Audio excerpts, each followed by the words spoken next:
One evening in late October 2022, when the city was bathed in the glow of neon signs and it seemed like the nightlife was just beginning to stir, Sarah left the bar. She barely noticed as the rain began to fall, quickly turning into a downpour. A friend had urged her to stay for one more cocktail, but Sarah declined, citing an early morning at work. The alleys seemed empty, with only the occasional car passing by on the wet streets. Sarah walked briskly, clutching her purse under her arm and pulling her hood tighter. Her attention was drawn to a stranger standing at the entrance to a narrow alleyway. He seemed suspicious, but she tried to ignore him and walked past. The silence of the night was broken only by the sound of the rain and her footsteps. Suddenly, she heard quick steps behind her. Turning around, she saw the same stranger. He moved quickly and purposefully, his hand in the pocket of his long coat. Sarah quickened her pace, her heart beating faster. Thoughts raced through her mind about what she should do: scream, run, or try to hide. She turned onto a side street, hoping to throw him off. But the stranger was persistent. He followed her relentlessly, getting closer and closer. In a panic, Sarah started to run, but her heels slipped on the wet asphalt. She could hear him running too, his footsteps echoing in the empty streets. A turn around the corner and she was in a dead end. Sarah turned around and saw the stranger stop at the entrance to the alley. A knife glinted in his hand. He approached slowly, his face hidden in the shadow of his hood. Sarah felt paralyzed by fear. She screamed, but her voice was drowned out by the rain. The stranger was already close, his hand raised to strike. At that moment, bright headlights lit up the alley. Sarah heard the screech of brakes and the slamming of doors. Two police officers, patrolling the area, jumped out of the car, aiming their flashlights and weapons at the stranger. "Drop the knife and raise your hands," one of the officers shouted. The stranger froze, then slowly dropped the knife and raised his hands. The officers quickly approached, handcuffed him, and led him to the car. Sarah trembled, unable to believe what had just happened. One of the officers came over, covering her with his coat. "It's okay, you're safe," he said gently. Later, when she was taken to the station to give a statement, Sarah learned that this man was a wanted serial killer, with several victims to his name. Thanks to her scream and the timely patrol by the police, he was prevented from committing another crime. On an autumn evening, when the forest was already engulfed in darkness, Emily and her friends decided to go on a hike. They set up camp in a clearing near an old, abandoned hunting cabin. The place seemed perfect for escaping the hustle and bustle of the city: a quiet lake, the sounds of the forest, and a campfire casting warm light on their faces. After dinner, the friends started telling scary stories. When it was Emily's turn, she remembered an old urban legend about missing tourists in this forest. According to the legend, several years ago, a maniac hunted innocent people in these parts, hiding in the abandoned cabin. Emily told the story, not knowing that this night would turn into a real nightmare for them. When everyone went to their tents, Emily couldn't fall asleep for a long time. Her unease was heightened by rustling and strange sounds coming from the forest. Suddenly, she heard muffled footsteps near the tent. Emily froze, trying not to breathe. The footsteps came closer, and then a glowing spot from a flashlight appeared at the tent's entrance.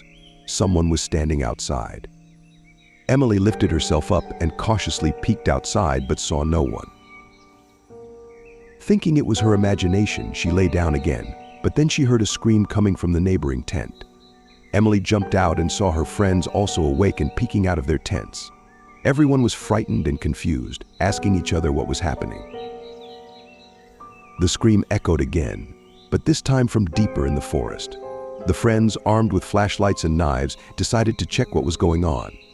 They cautiously moved towards the abandoned cabin, where, according to rumors, the maniac had hidden.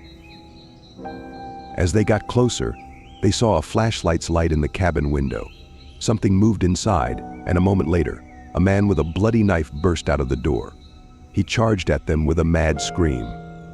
Panic ensued. Emily and her friends tried to run, but the maniac was fast and silent. He caught up with one of the friends first, and a horrifying scream of pain followed.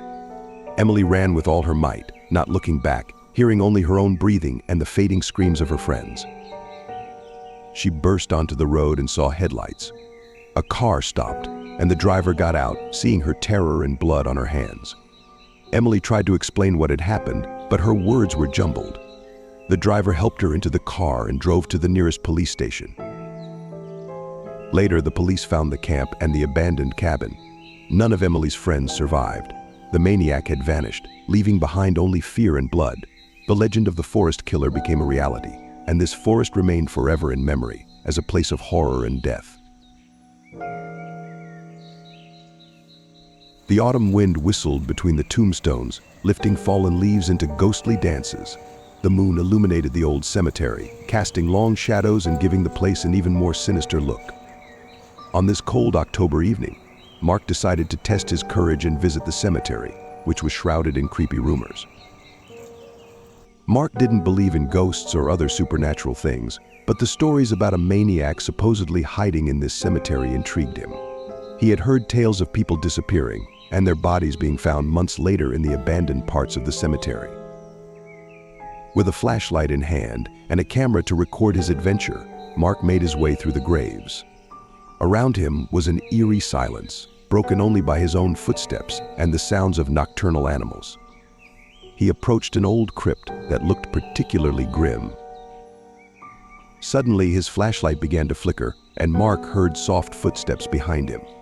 He turned around but saw no one. Probably just the wind, he reassured himself, though fear was beginning to creep in. He continued his exploration, trying to ignore the strange sounds. Mark noticed that one of the graves was fresh. He walked closer and saw that the earth had been disturbed, as if someone had recently dug it up. His heart started to race, and he turned on his camera to capture this creepy discovery. At that moment, he heard a loud rustling behind him and spun around. Eyes stared back at him from the darkness, mad, full of hatred. A figure in dark clothing, holding a shovel, was rapidly approaching. It was the maniac from the rumors. Mark tried to run, but his legs felt like they were glued to the ground with fear.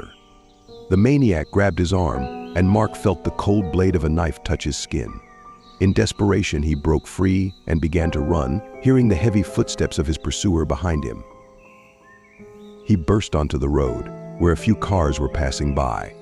One of them stopped, and the driver, seeing the terrified Mark, helped him into the car. What happened, the driver asked, but Mark could only shake and point towards the cemetery.